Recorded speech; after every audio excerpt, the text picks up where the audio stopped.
Hola, buenas noches a todos, ¿cómo están? Es un placer para mí saludarlos, exponiendo una vez más algo sobre los procesos investigativos que se gestan en el doctorado en Ciencias de la Educación, esta vez proponiendo una breve exposición sobre dos capítulos importantes de la tesis doctoral, la cual va a estar encaminada hacia diferentes metodologías. Entonces, para esto es necesario y básico comenzar con algunas propuestas que se van a ir determinando poco a poco en la presente exposición.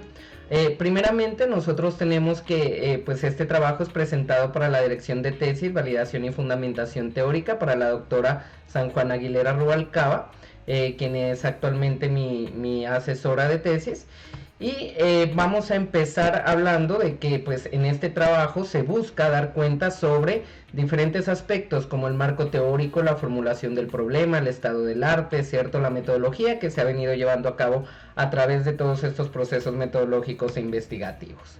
Tenemos como una tabla matriz de consistencia que nos va a permitir ver precisamente diferentes aspectos con respecto a la investigación, entre ellos la línea de investigación que está fundamentada en tutoría y desarrollo humano, asimismo sobre el título de estilos de aprendizaje y su relación con la atención escolar en unos estudiantes de secundaria de una institución educativa. Recordemos que los objetivos de esta investigación con relación a las variables de estudio, estilos de aprendizaje y atención en generalidad van a ser los siguientes. Lo primero es analizar los estilos de aprendizaje y la atención escolar que desarrollan los estudiantes de secundaria, ¿cierto? En la institución educativa mencionada, con el fin de poder mirar a ver si existe o no una relación entre las variables de estudio. Esto a través, lógicamente, de una aplicación de unas pruebas estandarizadas, lo que lleva a la consecución de unos objetivos específicos que estaría cimentado en la posibilidad de implementar un inventario, el inventario de Fielder, el modelo de Fielder y Silverman para estilos de aprendizaje y el modelo de Brinkenkamp D2 para la atención escolar. Esto va a permitir determinar si el estudio es correlacional o no en la medida de sus posibilidades, para lo cual lógicamente se abarcan dos hipótesis, las cuales están divididas entre una positiva y una nula, ¿cierto? La positiva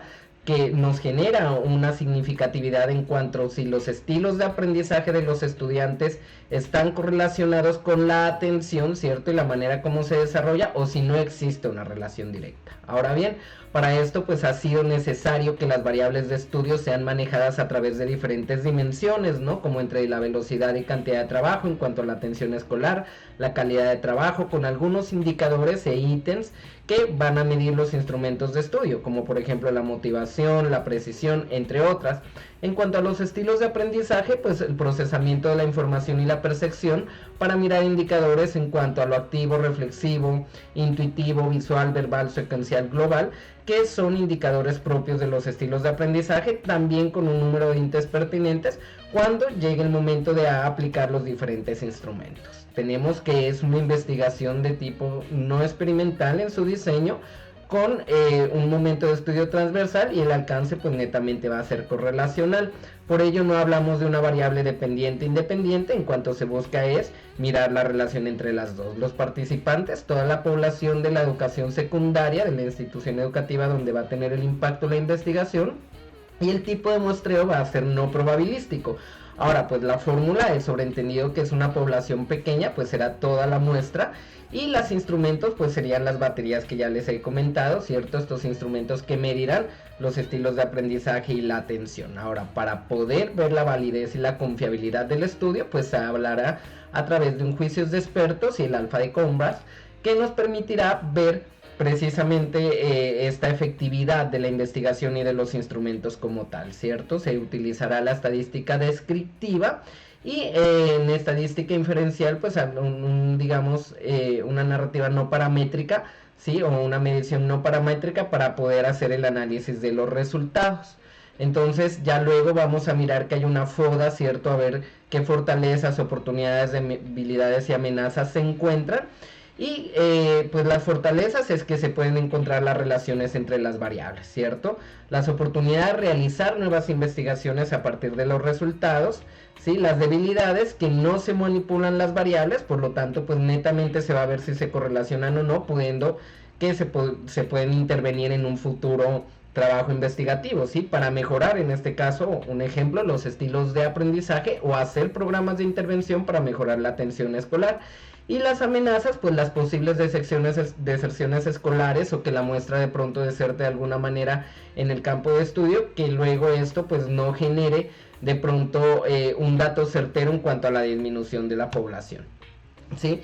Miremos que este problema de estudio pues viene con una historia que es bastante, digamos, extensa, pero que la voy a intentar recoger. Uno de los primeros autores que habló sobre estilos de aprendizaje fue Piaget, ¿cierto? Él no necesariamente lo habló con el término, pero sí a través de la teoría cognitivista estuvo relacionando cómo las personas y el niño en general aprende a través de diferentes procesos, ¿sí?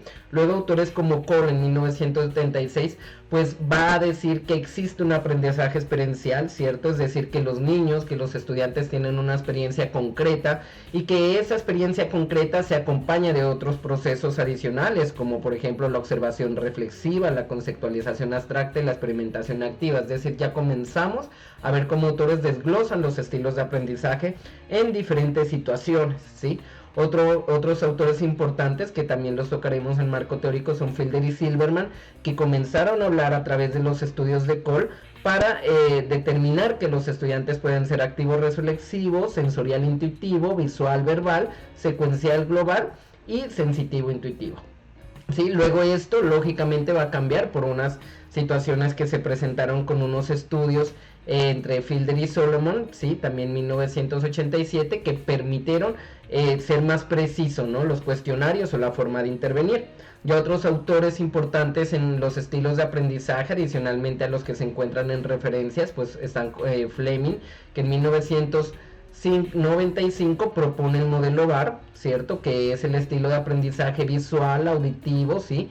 En la escritura, en la lectura y también lo kinestésico, ¿sí? Es decir, cómo todos estos componentes ayudan a que un estudiante pueda precisamente aprender de las diferentes maneras posibles que hay, complementando con otros autores como Honey y Murford sobre activo, reflexivo, teórico y pragmático, que son unos estilos que describen. Ahora bien, no es un estilo único, ¿no? Es decir, tenemos varios autores que han hablado al respecto y que lógicamente estas concepciones se pueden determinar a que los estilos de aprendizaje son las diferentes formas de aprender de los estudiantes que hacen parte de una configuración neurológica, cierto, psicológica, atencional, relacional, además diversa en cuanto a los contextos de los mismos estudiantes. Por eso es normal que no encontremos que todos los estudiantes aprenden de la misma forma. Asimismo, si nos vamos al problema de la atención o a la variable de la atención en cuanto a su solución, pues encontramos que autores como Quiroga en 2010 habla de que unos factores asociados son los sociales, los físicos, psicológicos, entre otros,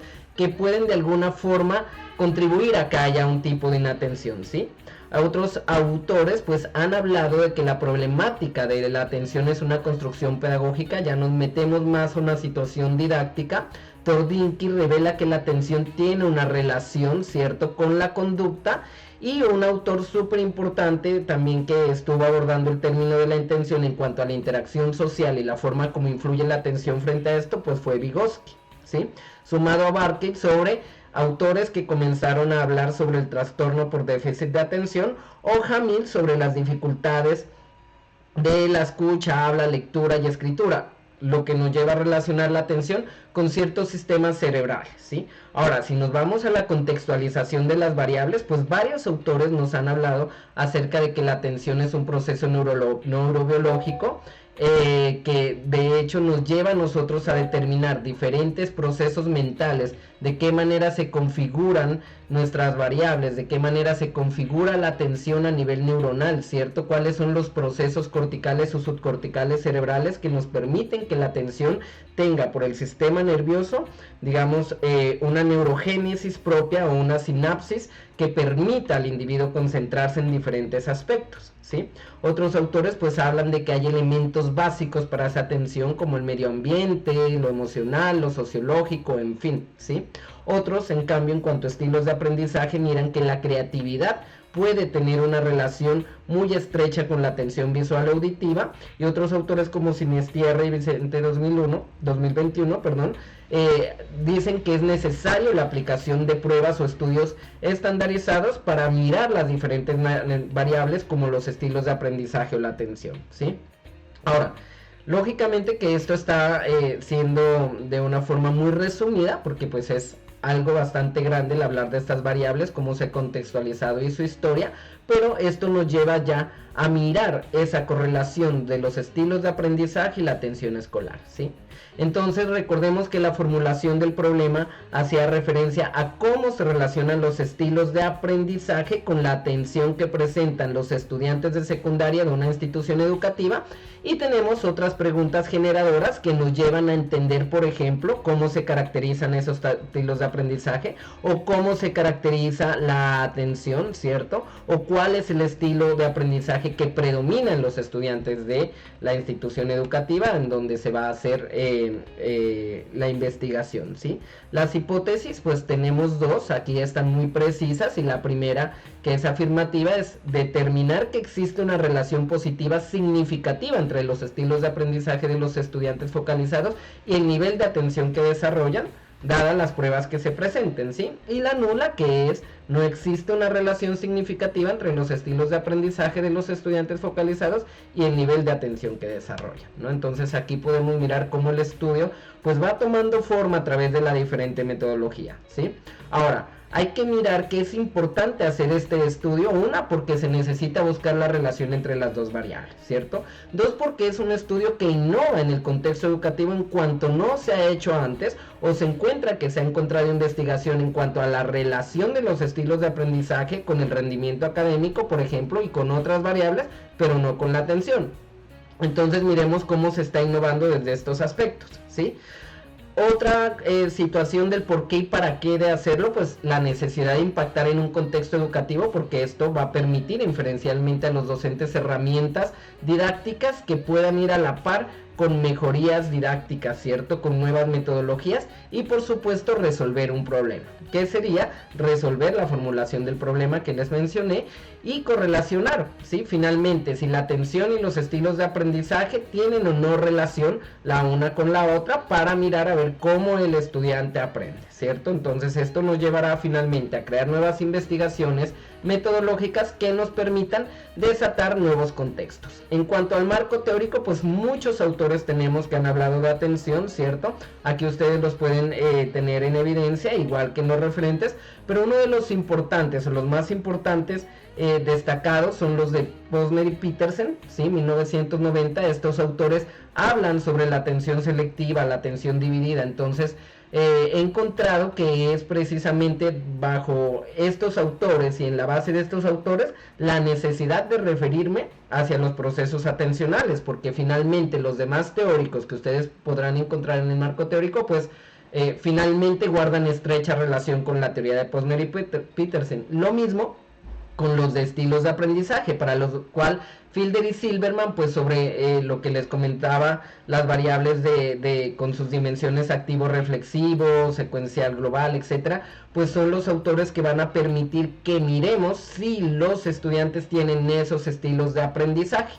Y todo este marco teórico aterrizado en una teoría clásica que es la de Brunner, ¿cierto? Tenemos que este autor habla del aprendizaje por experiencia, que este autor además tiene relación con otras teorías como la de Vygotsky, ¿cierto? Como las de Piaget, inclusive a través de lo que puede ser lo cognoscitivo, ¿cierto? El aprendizaje experimental, ¿sí? Inclusive con Usbel, ¿no? Sobre el andamiaje y demás procesos. Entonces, que es muy acertado que toda esta investigación se asiente sobre esta teoría. Es cuando los estudiantes aprenden en contexto y aprenden diferentes procesos, ¿no? Desde lo particular a lo general o viceversa, o como se vayan dando los procesos, que encontramos que es a través de las experiencias que se pueden manipular diferentes estilos de aprendizaje y que tal vez posiblemente esto esté relacionado con la atención. Entonces, esto nos lleva a concluir con diferentes investigaciones que se han hecho. Aquí también encontramos a los autores y se puede evidenciar que ya se han aplicado a nivel local, nacional, a nivel internacional, pues diferentes investigaciones que han utilizado el modelo de Fielder y Silverman, aunque no se encuentra suficiente evidencia sobre el modelo de Birkenkamp, sobre el test de 2, ya que estaba utilizado más hacia un lado clínico. Por lo tanto, también es novedoso que se utilice esta prueba, que también resulta ser psicológica, para medir la atención y finalmente encontrar la correlación entre las dos variables.